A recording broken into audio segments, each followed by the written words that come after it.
change their family for View. I'm Judy Woodruff. The Moneyline News Hour is next.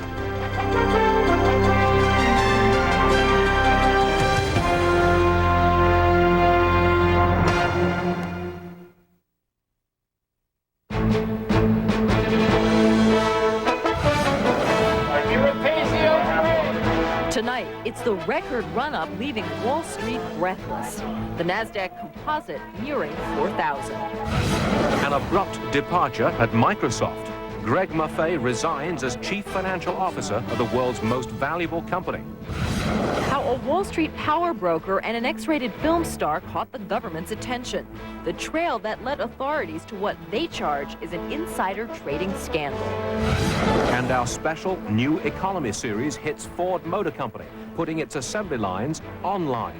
Plus, one town with its share of troubles this decade, and the residents who wonder when the 90s boom will come to their neighborhood. That's all you hear when you turn on TV is the new economy, but you're not really seeing it. So you couldn't prove it by me.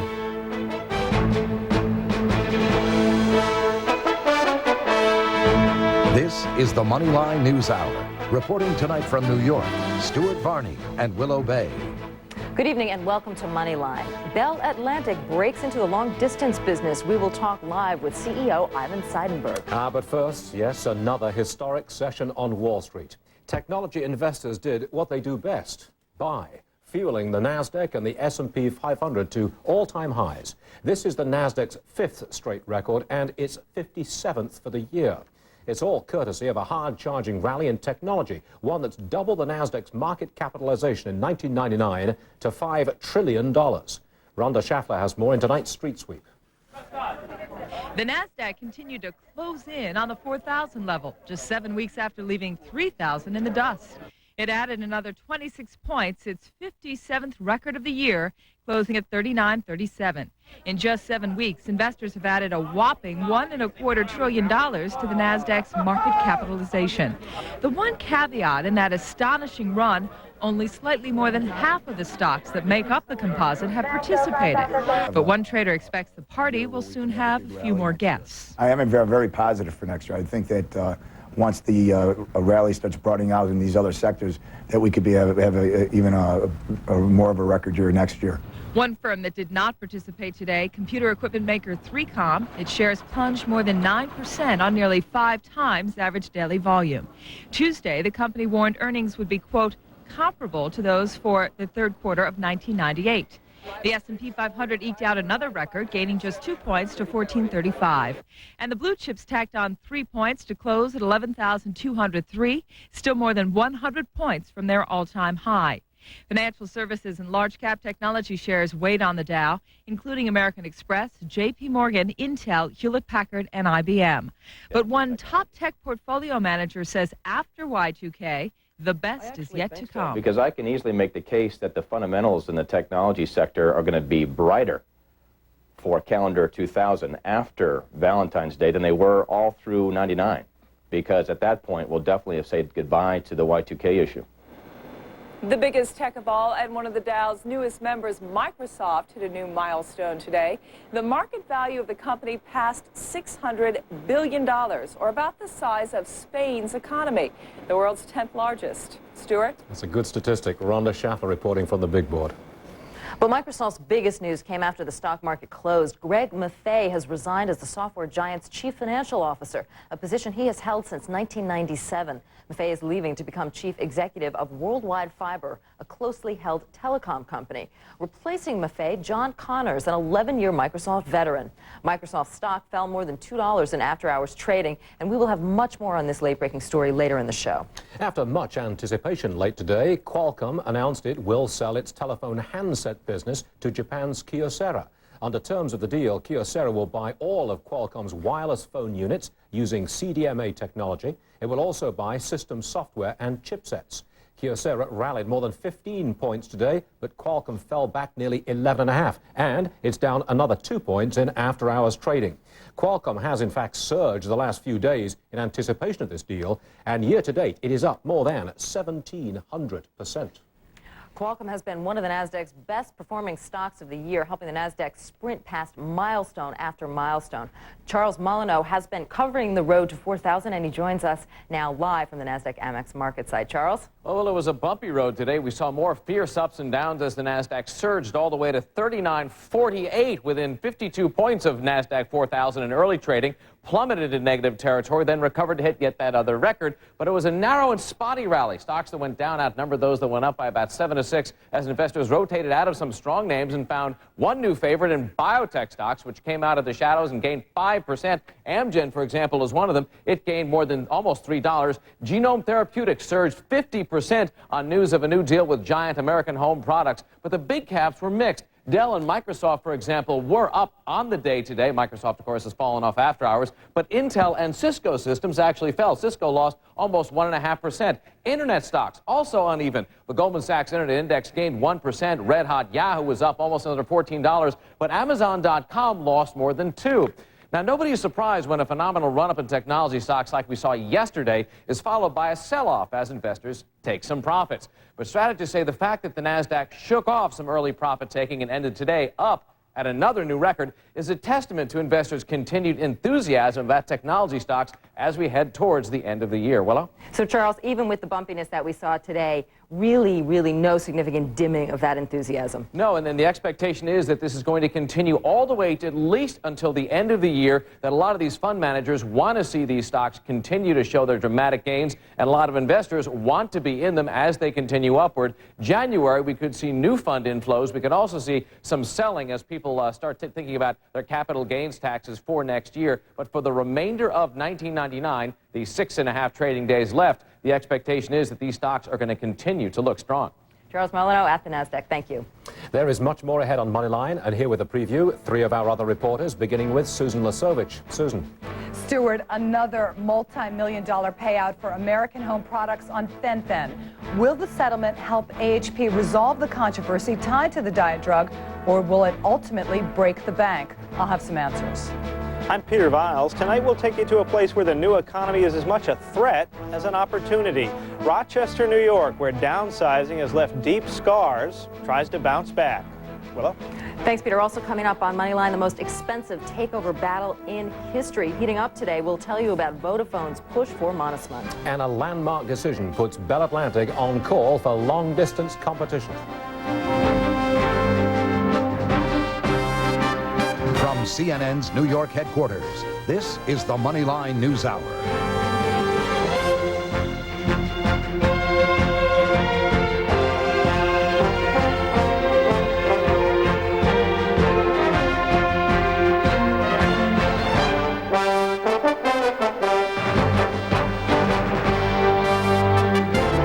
Even though I've been around the world, international investing always seemed foreign. Then I learned about Oppenheimer's international funds. Their strategy I can relate to. Oppenheimer Funds, the right way to invest.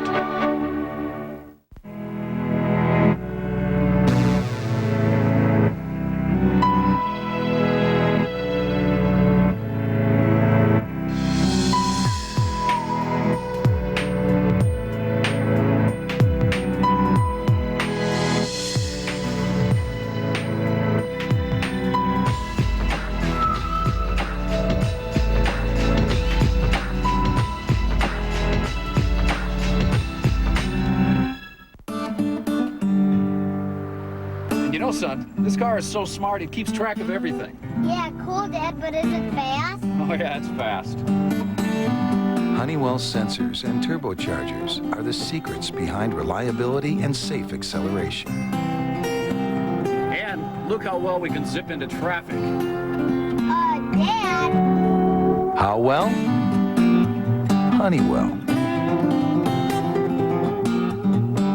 Ditech.com puts extra cash in your pocket with their new 125% second mortgage with 0 points. Use our second mortgage to consolidate bills, pay college tuition, give your daughter that wedding she's always wanted. A 125% loan means you can borrow more than the value of your home. And 0 points means you'll save a lot of money on closing costs. That's up to $150,000 in your pocket. Log on to Ditech.com or call 1-800-71-FIXED. Lately, day trading is the hot thing. Even my dentist is doing it. Hey, I don't look at managing my money as a hobby. I depend on people who do it for a living. Oppenheimer Funds, the right way to invest.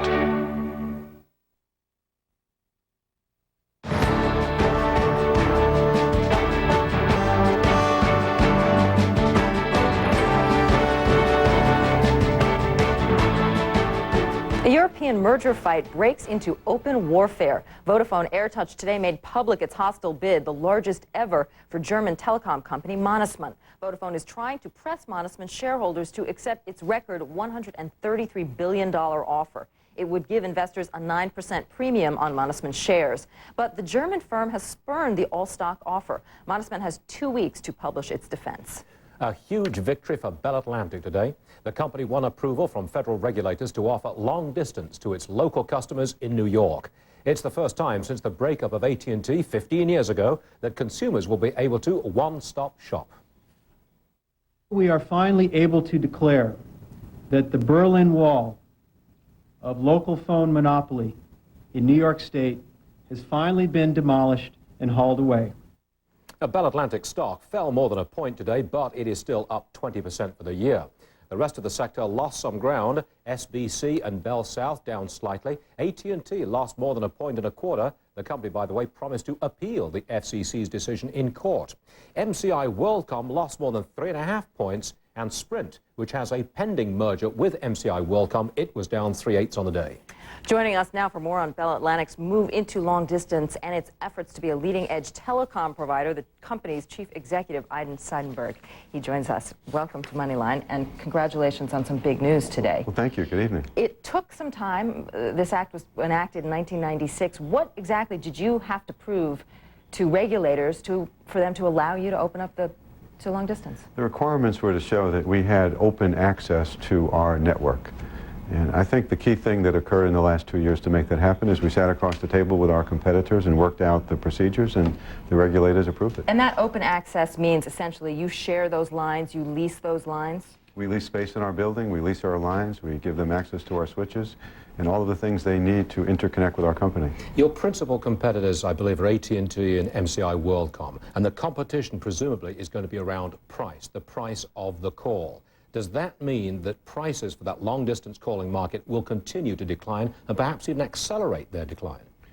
Pricing is affected by two things. It's the number of competitors, as you said, but it's also by new technology. And new digital architectures, new digital switching, fiber optics continue to drive down the cost, which enables us to offer better pricing to customers. So we're all focused on better pricing, but better value. But are gross revenues in the long-distance market rising? Because, okay, there are more calls, but at lower prices. Gross revenues, presumably, are either static or falling. No, gross revenues are rising in the total business because of the new technology, access to the internet, access to other countries that are developing their networks, access to wireless networks. So what we're seeing is an expansion of the marketplace because of the technology and new competitors. Besides that expansion, though, it is likely that consumers here in New York will see lower long-distance prices as a result? Consumers have been seeing lower prices in the form of better values and lower prices. But if you're a consumer, they're never low enough, so will they continue to see Well, I think consumers today use their telecommunications more than they've ever used it, so their unit pricing is way down from where it was 4, 5, 7, 8 years ago. Do you have to invest any capital in accomplishing this? Do you have to build out your networks? To get into long distance, we have very little incremental capital to put in our networks because our switches can handle this traffic today. Our investment has been in customer care and in the opening of the network that we've had to invest in, which all that investment's behind us now. Now, Michael Armstrong at AT&T is building out his company on the big pipe principle, broadband technology. You're not going that route, are you? Well, we're going there a little different direction. We're taking our copper network, converting it to fiber, and expanding our business so that we can offer high-speed services over both our copper and our fiber network. So we'll get there a different direction, and the customer will have a choice of whichever provides the better product. True enough. Ivan Seidenberg, thanks so much for being with us tonight. Good news for you today. Thank you. Thank you. Still to come. A sordid tale of sex, greed, and scandal. The plot thickens. We'll tell you how the SEC linked this porn star to a Wall Street CEO when Moneyline returns.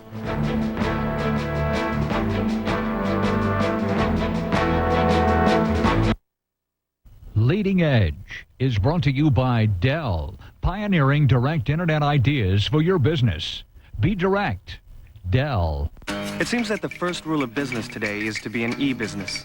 The second rule is to work with a company who pioneered the direct way of using the internet as a business tool.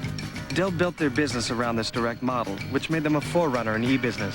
They provided the equipment we needed to use the internet to establish one-to-one relationships with our customers. With Dell's help, we're breaking down the walls between our ideas and reality. Be direct. Dell. Dell workstations use Intel Pentium 3 processors. Buzz Aldrin and I don't take the same approach to investing. I like trading at home. Buzz trades from far away. Gotcha. We do, however, share the same new way to trade online. Introducing PowerStreet by Fidelity, with the tools you need to trade your way, whether online, two-way pager, or the new Palm 7 handheld computer. And you don't have to be a rocket scientist to use it. Speak for yourself, Bob. PowerStreet at Fidelity.com. Online trading gets personal. Gravity, the force that holds the Earth in orbit around the sun, also holds the car to the road around a hairpin turn. But in extreme conditions, even gravity can use help. The reassuring performance of the RL with Vehicle Stability Assist from Acura. Shop the world's finest brands under one roof. Yours. LuxuryFinder.com. For the holidays. BNP Paribas Group, a highly diversified international bank with global knowledge and local market expertise, gives U.S. investors access to global markets. Discover BNP Paribas Group, a solid platform for informed, innovative solutions. Several stocks hit 52-week highs today, and they include Broadcom, Veritas Software, Oracle, a new high there, Deutsche Telekom too, and Guess. More tonight on the scandal that has Wall Street buzzing. Nearly 3 years ago, the Securities and Exchange Commission began watching an adult film star and her two male friends, now accused of insider trading. The investigators were looking at unusual trading of Barnett Bank stock before it was taken over in 1997. They quickly brought charges, unrelated to the current case, against two junior Wall Street analysts. But the investigators continued digging, and the trail led to the trio at the center of this continuing investigation. Alan Dodds-Frank has more. As the story of the porno star and the Wall Street star unfolds, so does the tale of a dogged SEC investigation. When suspicious trading in Barnett Bank stock in 1997 sparked the Securities and Exchange Commission's interest, its first targets were two junior analysts for J.P. Morgan and Solomon Smith Barney. They caught them, but other unrelated trading kept investigators on the case until they found a bigger fish on Wall Street, James McDermott, Jr. He was, until recently, CEO of Keefe, Bruyette & Woods, a firm that specializes in the banking industry. But McDermott was not trading. A friend of his was, a woman named Catherine Gannon, who stripped and appeared in porno films under the name Marilyn Starr. Her unusual trading, only in bank stocks, was picked up by the SEC. Deposits in her Miami bank led to McDermott. And it doesn't really matter the nature of the relationship as long as there was a gift and there's a benefit back to the person providing the information. Her former boss at Fox magazine remembers her. She did talk about a boyfriend that she said it was a high-powered Wall Street executive, never mentioned him by name, was on the phone with him quite a bit, on the cell phone, even when we'd go out to dinner or go to photo shoots. And she usually stayed down in the Wall Street area. Screw magazine publisher Al Goldstein was in a movie she recently produced. And she was another woman mesmerized by her self-deception that she would be Sharon Stone. She believed that Hollywood was waiting for her. And what I found fascinating about her was she lived so well. Earlier this year, Gannon took the Fifth Amendment when questioned by government investigators. And McDermott resigned as CEO of Keefe, Bruyette & Woods. He also advised the firm not to go public, a move that undoubtedly spared the firm countless shareholder lawsuits. Alan Dodds-Frank, CNN Financial News, New York. Corel tops tonight's Moneyline movers, down 5 3/8. The Canadian software maker warned of a fourth quarter loss of 14 cents a share. Analysts expected a profit of 12 cents. Corel cited lower than expected revenues and higher costs. DuPont Photomask down more than 17 on its own warning. Bear Stearns downgraded the chip equipment maker after it warned of a second quarter profit shortfall late yesterday. Exodus Communications up nearly 7.5. Payne Weber raised its price target on the internet service provider to $105 a share. A last-minute deal ending a key legal fight over the diet drug cocktail Fen-Phen. American Home Products has agreed to a payout worth millions, ending lawsuits in Mississippi over the drug combination. That settlement came as a Mississippi jury deliberated punitive damages for AHP after ordering the company to pay $150 million in compensatory damages. Susan Lasovich has more. American Home Products is the pharmaceutical giant behind such household names as Robitussin, Advil, and Chapstick. The nation's fifth largest drug company, now locked in a battle to buy Warner Lambert, is still looking for a feel-good solution to its legal problems with Fen-Phen. AHP is presently in a public notice period on its proposal to pay up to $4.8 billion in a national settlement on lawsuits from use of the controversial diet cocktail. Now the company is paying millions more to settle cases in Mississippi, and many analysts say that's the right strategy. At one point, Wall Street was thinking about a $10 billion or $15 billion settlement in total. So for AHP to clean up almost all the remaining cases for a couple $100 million relative to the most recent expectations is actually good news. Wall Street was worried about Mississippi because of the large number of cases there against the company, 1,400, and the state's reputation as being generous to plaintiffs. That uncertainty has made AHP stock a bitter pill to swallow for shareholders. It's plunged nearly 50% from its 52-week high of $70. Still, AHP is expected to flourish in the long term. It has just launched a new sleep aid called Sonata. It's about to launch a new childhood vaccine called Previnar. They also have a new ulcer drug coming online. And so they're starting to really, the pipeline and the R&D is starting to pay off. And, you know, it seems like if they put this litigation behind them, you really do have a situation for potential for an improving story here. The amount of the Mississippi settlement is confidential. American Home Products says it's substantially less than $500 million. The question now is, will plaintiffs in other states be motivated to opt out of the national settlement and choose to sue on their own? AHP says it will terminate the deal if too many people refuse to participate. Susan Lasovich, CNN Financial News, New York. And here is Wall Street's reaction to all of this. Shares of American Home Products finished down 9/16, but other drug stocks rebounded today from their recent weakness. Pfizer, for example, up more than a point. Warner Lambert gained nearly 1 point. Merck and Bristol Myers Squibb up as well. Now here's a look at some of today's top news stories in our Moneyline News Digest. We begin some 360 miles above the Earth.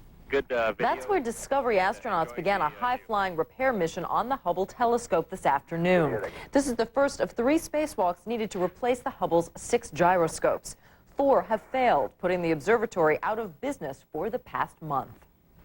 For the second time in less than 2 weeks, the State Department is cautioning Americans traveling abroad to be extra vigilant to terrorist threats.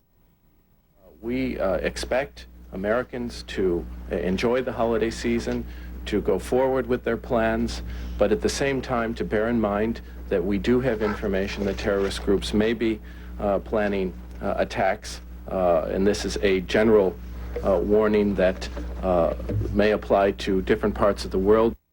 The renewed warnings come in the wake of last week's arrest in Washington state of an Algerian man at a border checkpoint. He is charged with trying to smuggle bomb-making equipment into the United States. And in Southern California, the hot Santa Ana winds calmed today, long enough to give firefighters a chance at getting the upper hand on 2 large wildfires. Last night, it looked more like an inferno. These pictures are from the La Cañada Flint Ridge area, just north of downtown Los Angeles. No homes destroyed and only 1 building damaged. And there is much more still to come on Moneyline, including the latest on a breaking story, the departure of Microsoft CFO Greg Maffei. Stay with us. The park. A nice place to come if you have a spare 5 minutes. Maybe even spend a lunch hour. And if you let your company get left behind by technology, it's a place where you can come and spend the whole day.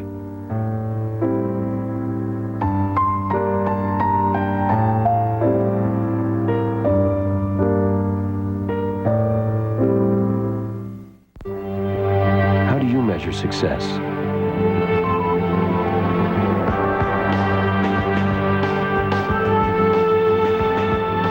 Presenting iChoice from Morgan Stanley Dean Witter, a dynamic new financial program that lets you achieve your success your way. How do you measure success? At Morgan Stanley Dean Witter, we measure success one investor at a time. 3 years ago, my IT guys told me there'd be two kinds of businesses. Those with a vision to master the internet, and those without. And we didn't want to be the second kind. Then Dell came to see us. They showed us how to use the internet for direct relationships with our customers, suppliers, everyone who's a part of our business. With Dell's support, there's no limit to where I can take this company. We always knew we needed the internet. We just didn't know how badly. Be direct. Dell. Dell servers use Intel Pentium 3 processors.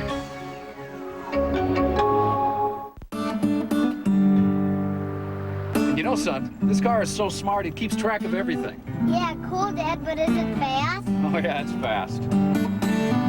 Honeywell sensors and turbochargers are the secrets behind reliability and safe acceleration. And look how well we can zip into traffic. Dad! How well? Honeywell. Tonight, on The World Today, it's a world of instant communications, but are modern technologies safe? Does exposure to radiation from devices like cell phones put your kids at greater risk? The full story, tonight 8 Eastern on CNN.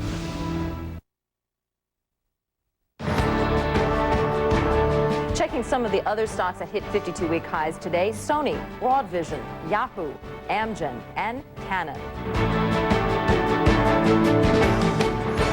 An unusual record set by Lucent Technologies, the country's most widely held stock. Lucent printed out 4.7 million copies of its annual report, the most ever. The total run came to 95 truckloads, weighed as much as 12 blue whales. If laid end to end, the total pages would measure 75,000 miles or 3 trips around the world.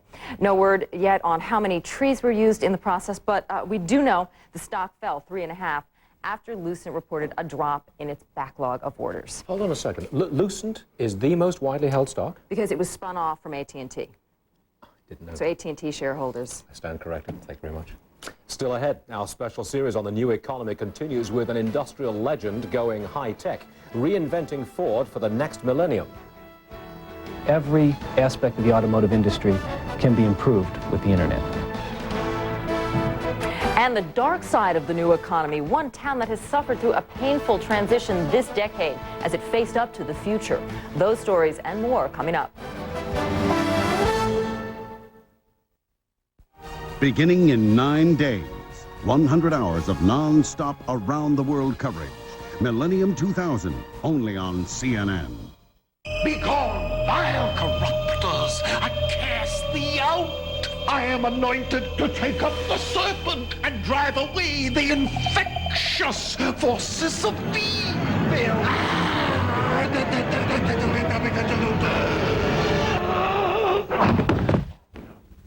Are you sure this is going to get rid of my computer viruses? Want to wipe out viruses automatically? Woo! Go online to McAfee.com. Sir, is this part of it?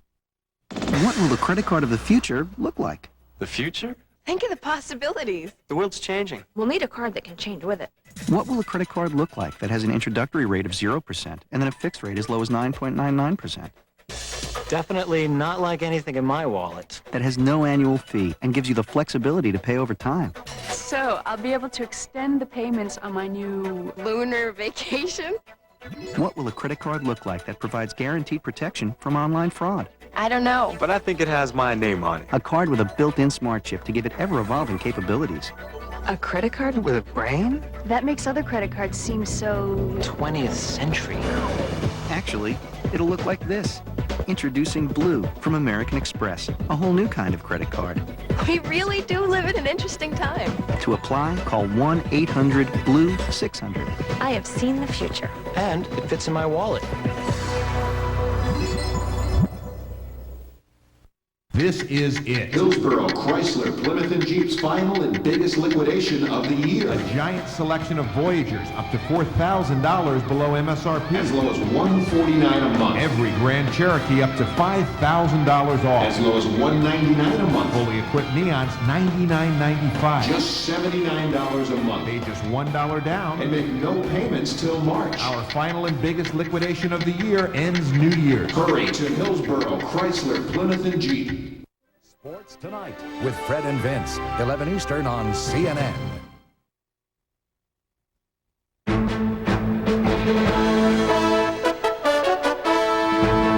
Moneyline News Hour continues. Here again, Willow Bay and Stuart Varney. The record run-up that keeps on wowing Wall Street. Yes, the Nasdaq Composite closing in now on 4,000. And after the market closed, an executive shuffle at a software giant, Greg Maffei, resigns abruptly as Microsoft's CFO. Our special series continues tonight. We'll travel to the Motor City, home to Ford, an unlikely leader in the new economy, and to Rochester, New York, whose residents are still waiting for the boom to hit their backyard. But first, our top story, the U.S. economy going gangbusters. A report today blew away even the most bullish forecasters. Economic growth between June and September was downright explosive. The economy grew at an annual rate of 5.7%, but inflation was totally under control. The news came less than 24 hours after the Federal Reserve left interest rates alone. Fred Katayama has more on this incredible economic expansion about to become the longest one in American history. The latest economic snapshot is a blur of breathless expansion. Final figures on third quarter gross domestic product were revised upward to 5.7%. Evidence of extra economic vitality comes one day after the Federal Reserve left interest rates unchanged. Is the economy moving faster than the Fed? I think the risk is the Fed is about to fall behind the curve. By our calculations, the economy in the fourth quarter of 1999 is growing at least at another 5% or so. Inflation hasn't been a problem yet, but that's a backward-looking statement. The Commerce Department said swelling inventories accounted for some of the unexpected growth. Extra demand overseas helped boost exports as well. But it was the untiring American consumer who squeezed even more growth out of the economy, mostly by spending more on services. Economists note high spending is made possible by higher productivity, a scenario threatened by the shrinking labor pool. In spite of the very strong productivity growth we've seen recently, the unemployment rate has continued to trend down, and that does indicate that the amount of spending we're seeing in the economy, especially by consumers, is in excess of what the economy is able to handle in the long run. Most analysts expect an interest rate hike in February, though indications of slowing growth may ease pressure. Income growth has been slowing. Job growth has been slowing modestly, and it looks to us as though spending is slowing very modestly. The first look at growth in the current quarter is expected at the end of January, 1 week before the next Fed meeting. Fred Katayama, CNN Financial News, New York. The strength of the economy inspired more buying on Wall Street. The Dow Jones Industrial Average eked out a gain of 3 points. It closed at 11,203. It had been up 59. Still, decliners led advances on the big board by more than an 8-7 margin. And you've heard this before, and here it is again. New highs totaled just 82. New lows today, 327. The obsession with everything technology continued. The Nasdaq Composite cracked its 57th record of the year. It climbed 26 points to 39.37. Yes, closing in on that 4,000 mark. Bell Atlantic got the nod to hook up its New York customers for long-distance service. The Federal Communications Commission approved the bid, making it the first time a so-called baby Bell has been able to get into the lucrative long-distance market. AT&T said it would challenge the FCC decision in federal court. Still, Bell Atlantic told Moneyline just a few minutes ago that it is ready to move into the New York market. You have to build out your networks. To get into long distance, we have very little incremental capital to put in our networks because our switches can handle this traffic today. Our investment has been in customer care and in the opening of the network that we've had to invest in, which all that investment's behind us now. Now, Michael Armstrong at AT&T. Bell Atlantic shares fell more than 1 1/4 today, but the stock is up 20% this year. America Online expands its internet reach yet again. This time, AOL will buy online mapping company MapQuest for $1.1 billion in stock. Now, MapQuest is the web's #1 provider of online maps and those driving instructions. The deal values MapQuest well below its closing price from yesterday, and today MapQuest lost more than 7 points. America Online down more than 3.5. One of the nation's biggest cable operators also plans to expand its reach. Comcast will buy Jones Intercable for just over $3 billion in stock. The acquisition will give Comcast an additional 1 million subscribers. Initially, Comcast planned to increase its controlling stake in Jones to 79%, but called this deal more attractive. Wall Street agreed. Its shares up nearly 1.25. Jones Intercable soared 6.25. And coming up, the man who balances the books at Microsoft steps down. But what does it mean for the world's most valuable company? Stay with us.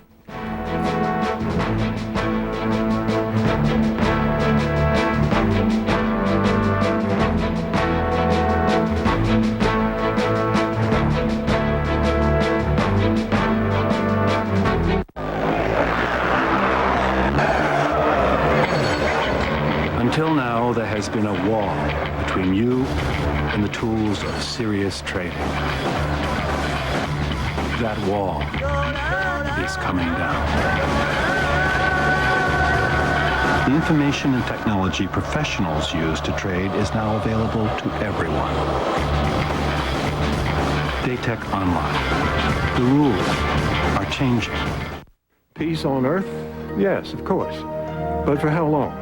Nobel Peace Prize winner Shimon Peres says that will depend on how much food is available. He says freedom and peace require food. Hungry people can't understand the value of freedom, and people who are starving can hardly become a peaceful people. So it is fundamental that there will be no peace and no prosperity in the world until all of us have enough to eat. In our own case, even with all of our great wealth of technology, the old problem of food scarcity still remains one of the greatest threats to peace on Earth. Think about it. The greatest weapons the world has ever had in the war against hunger are high-tech agriculture, advanced science, and modern food production. As a foot soldier in this battle, the Archer Daniels Midland Company has created the world's largest food processing and distribution network. At ADM, our marching orders are clear. Hunger must be eliminated. Checking some more of tonight's movers, Eastman Kodak soared more than 4.5. The Dow component named Robert Brust as its new chief financial officer. Brust comes from Unisys, where he served as CFO. He also spent 31 years at General Electric. Allergan up 4. The eye and skincare products maker upgraded by Merrill Lynch. It said the company will likely beat revenue and earnings estimates due to its strong product line. 3Com down nearly 4 3/4. Late yesterday, it beat second quarter profit estimates, but also warned that third quarter results will disappoint. In tonight's Moneyline Focus, the sudden change in the executive suite at Microsoft. The company's chief financial officer, Greg Maffei, has resigned and will be replaced by 11-year veteran John Connors. This comes on the day Microsoft's market value topped $600 billion for the first time ever. Steve Young joins us now with the details. Steve? Well, Stuart, this announcement came so abruptly, Microsoft can't say exactly when Maffei will leave, but it will be sometime next month. He's going to become CEO of a Canadian company, Worldwide Fiber, which plans to string a broadband cable for internet and other data under the Atlantic. Maffei's replacement, John Connors, has had nothing to do with finance for several years and is vice president of Microsoft's Worldwide Enterprise Group. But Connors was chief information officer, and some analysts say that's a plus on his resume. Connors has a great background. He's a CPA, and he was a corporate controller under the previous CFO, Mike Brown. He ran the company's information technology, their own internal IT, and since moved on to run sales and support for large and medium-sized companies. So he's got an operating background as well as a finance background. Microsoft released the news with Maffei out of pocket on vacation in the Caribbean. The stock is showing nervousness in after-hours trading as investors chew over the abruptness of the announcement. Goldman Sachs analyst Sherlin says shareholders are saying, uh-oh, why is he leaving? But Sherlin says the company says the quarter looks in line with expectations, which leaves the question, what's really going on backstage? Someone familiar with the situation says Worldwide Fiber needs to raise capital to lay that broadband cable, so it's planning to go public soon, but couldn't do so without CEO Maffei on board. In the last year, Maffei wanted to leave to become CEO of Roadrunner, the high-speed internet service owned by Time Warner, parent of this network, but Bill Gates said no. Microsoft's press release lauded Maffei, but didn't say where he's going. One analyst said, I don't know how they feel about a senior executive leaving even though they're not competing. Given Microsoft's long-term strategic emphasis, the two companies may wind up working together in the future. All right, Steve, interesting story. Indeed. Next on Moneyline, we move from Redmond to Detroit as our special new economy series continues. Quality may be job one, but revamping production to meet the future is a close second at Ford, an industrial landmark going high-tech, and that story is next.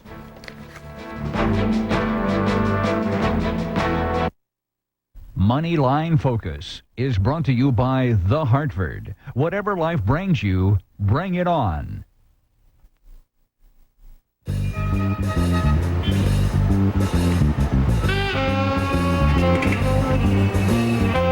Possibility 1, he brings the car home without a scratch. The Hartford continues your safe driver rate. Possibility 2, he brings the car home without a word. The Hartford covers the damage the dent fairy must have done. Possibility 3, he brings the car home in pieces. We can still cover him, assuming he's not grounded for life. Whatever life brings you, bring it on. At Oldie, we see every client as unique. Take Mary Ryan, university librarian and former customer of a full-cost broker. She'd research her own investments, but who has time? Mary switched to Oldie because for the last 4 years, Oldie analysts have been members of the Wall Street Journal's all-star analyst team. And Oldie's research and advice come with dramatic commission savings over full-cost firms. Spend your time focused on life. Call Oldie, America's full-service discount broker. This is our oldest factory, but now it's our most efficient. How many units per week? About 3,500 last week. Costs are significant. Honeywell, the secret behind industrial productivity, efficiency, and safety. Works well. How well? Honeywell.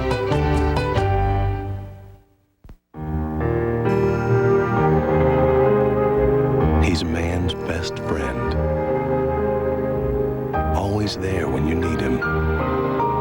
Faithful to the end. So it's good to know that if you don't keep up with internet technology, someone will still be there for you.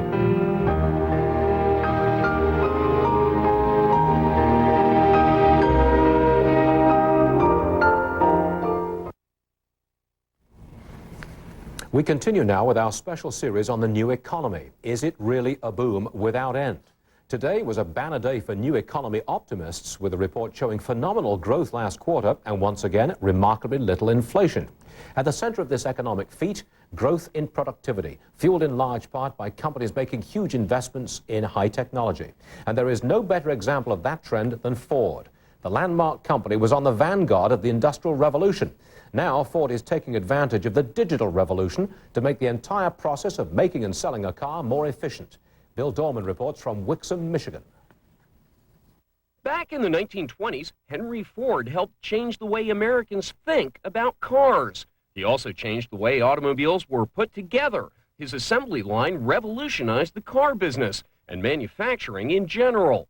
Today, at Ford's world headquarters, they're talking about another revolution in the car business. We think we can revolutionize the way we build them, the way we design them, the way consumers buy them. Every aspect of the automotive industry can be improved with the internet. The internet is already changing the way auto parts suppliers do business. Every one of Ford's suppliers, from those that make the dashboard assembly to those putting together side panel assemblies for car doors, every supplier needs to work with Ford online. Next month, Ford rolls out Auto Exchange, a billion-dollar joint venture with Oracle, aimed at improving its business-to-business electronic commerce. General Motors just started a similar business-to-business e-commerce system with its suppliers last month.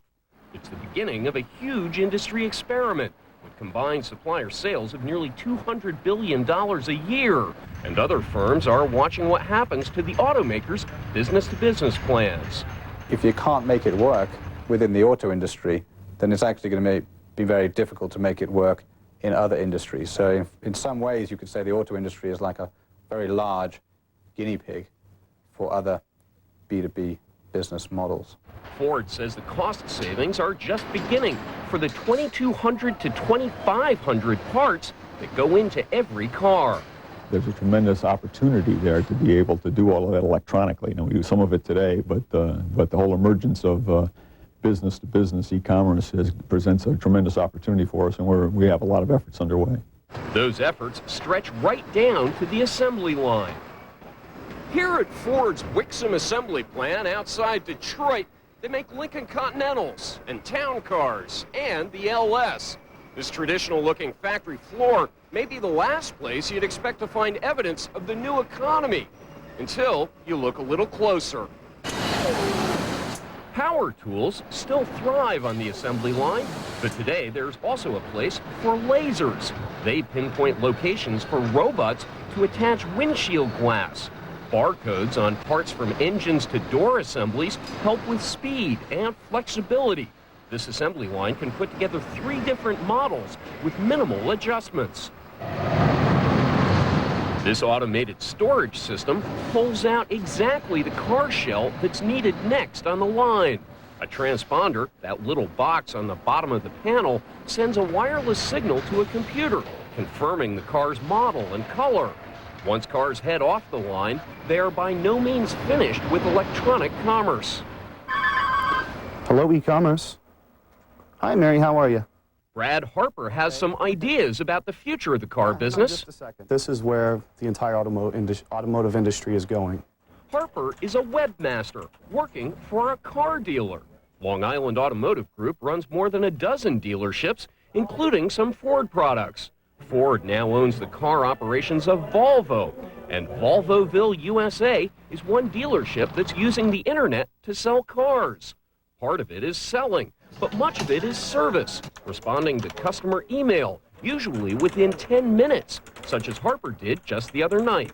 They were concerned because they're going on a trip, and they wanted to know if they could turn off the airbag for where their child is. And while I couldn't provide that answer directly, I could direct them where they could get the answer. And that's the type of service that you provide to your customers via email, by the internet. Harper estimates about half his company's customers use the internet. Ford CEO Jacques Nasser says 40% of Ford customers research new car purchases on the internet. In 5 years, Nasser expects that figure to hit 80%. The man running Ford's e-commerce division says the changes are just beginning. I don't think this happens overnight. I don't think it happens in 6 months or a year. I think you'll start to see major changes in 6 months and a year. But this will go on for a decade. This will clearly go on for a decade or more. That means that in this part of the new economy, when Americans buy cars, increasingly they'll not only kick the tires, but also click the mouse. Bill Dorman, CNN Financial News, Wixom, Michigan. An enormous B2B experiment, Ford leading the way in the Yes. grand spirit and tradition of Henry Ford. Yes, indeed. Well, coming up next on Moneyline, our special, is everyone a winner in this hot new economy? Well, in at least one American city, the answer is a resounding no, and that's next here on Moneyline. How can parents help keep their kids from smoking? First of all, talk to us about it. And once just isn't enough.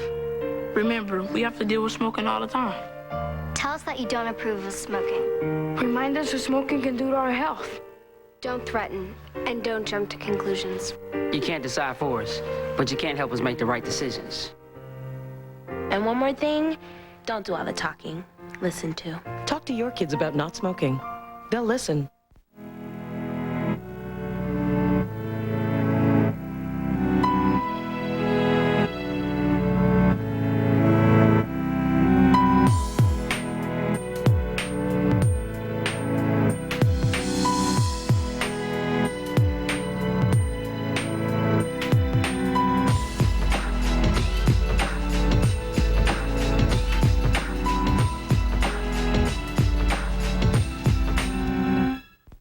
These guys made a name for themselves by custom building their computers and shipping them to you in about a week. These are the brands you really want. Like this Toshiba notebook, only $11.99, $7.99 after rebate. think about that. One of these the way you want it on your desk before lunch tomorrow. Order now at PCConnection.com or call 1-888-YOUR-WAY. Your brands, your way, next day. PC Connection. Tonight on CNN Newsstand, heightened airport security, international manhunts, and warnings to American citizens.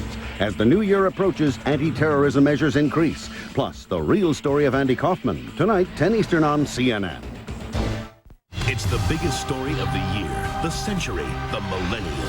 And who better to cover it than CNN? With 60 of its top correspondents in key locations around the world, CNN will usher in the new year live from every time zone on the planet, bringing you the global celebrations, reporting any and all Y2K events, examining the big issues that lie ahead.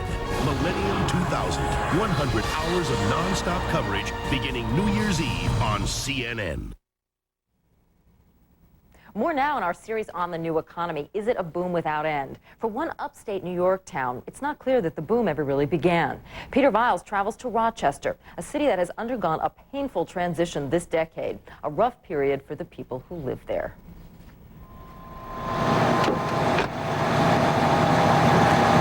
It's just past 4 in the morning, and Tom Hickey is on the road.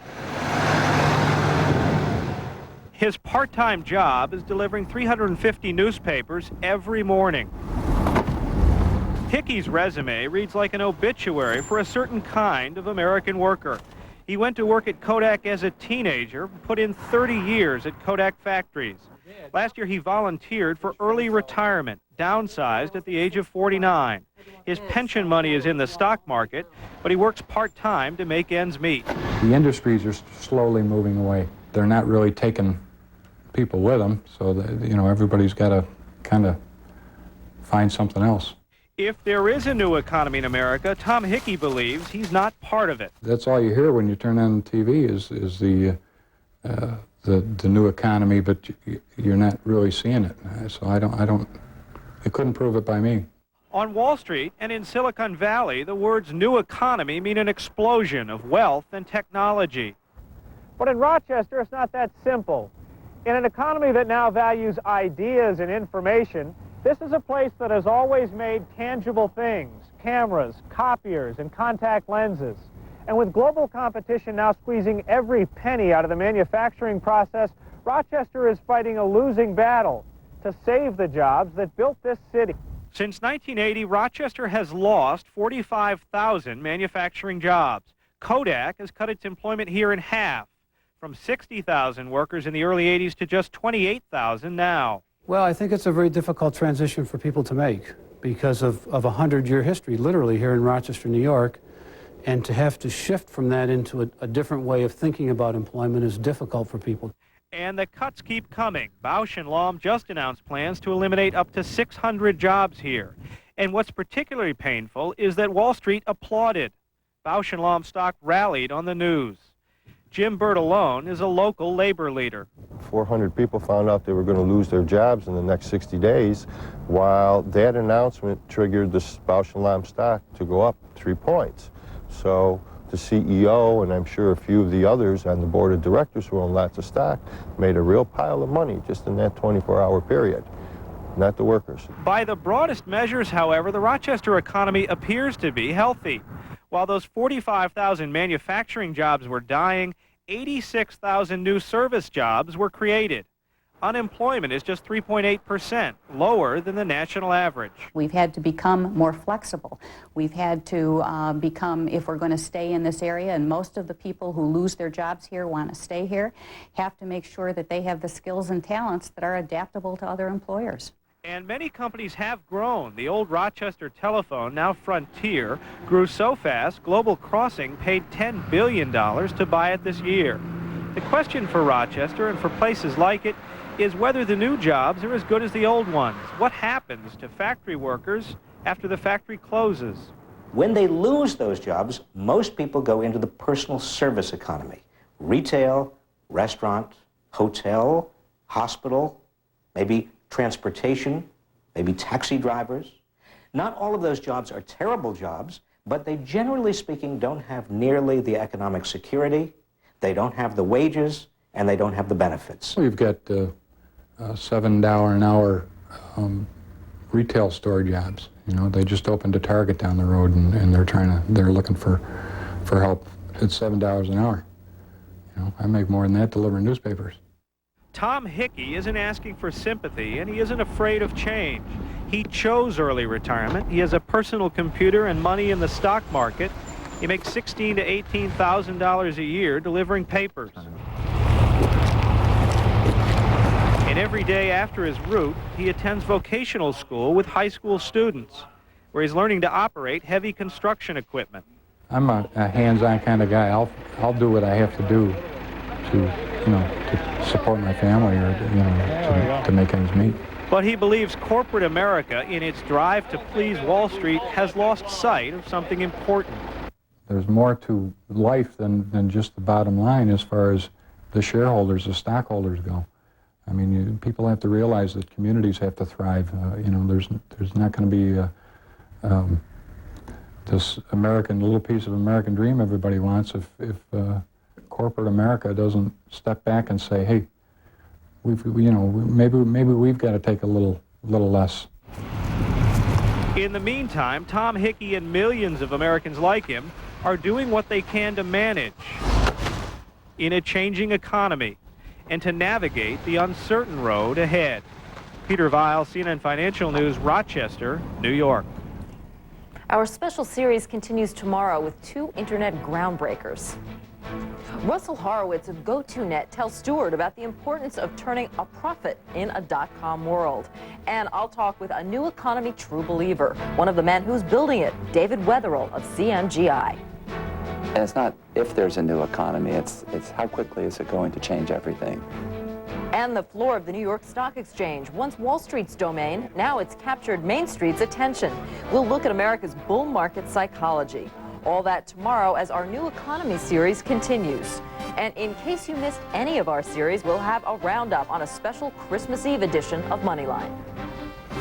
Up next, ahead of the curve, some of what you need to know tonight before the markets open tomorrow. You're watching Moneyline. Ahead of the Curve is brought to you by Daytech Online. The rules of online trading are changing.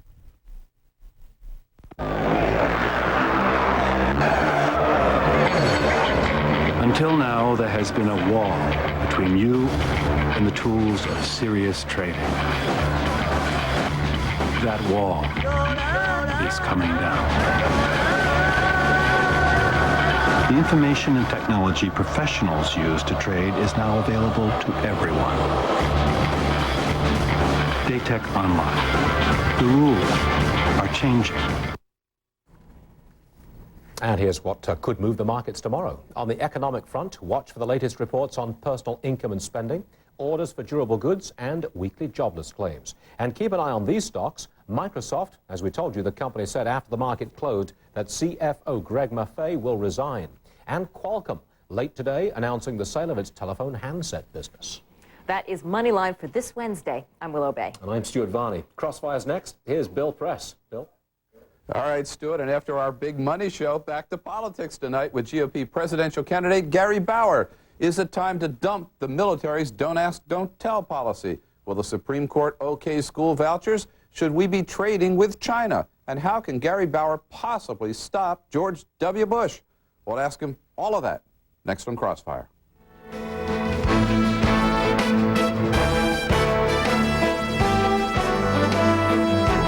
For all your financial news all the time, CNNFN.com. On the web, 24 hours a day.